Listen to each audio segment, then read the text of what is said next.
గోరువంక వాలగాని గోపురానికి స్వరాల గడగడ గంటలే మోగనేలా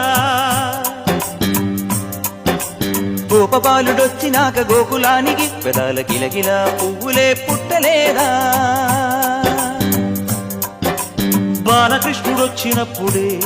వయ్యారి నందనాలు నాట్యమాడగా వారసుండి చూసినప్పుడే వరాల వాంఛలన్నీ పల్లవించగా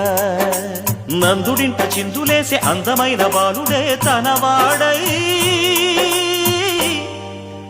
గోరువంక వాలగానే గోపురానికి స్వరాల గణగణ గంటలే మోగనేలా గోపబాలుడొచ్చినాక గోకులానికి పెదాల కిలకిల పువ్వులే పుట్టలేదా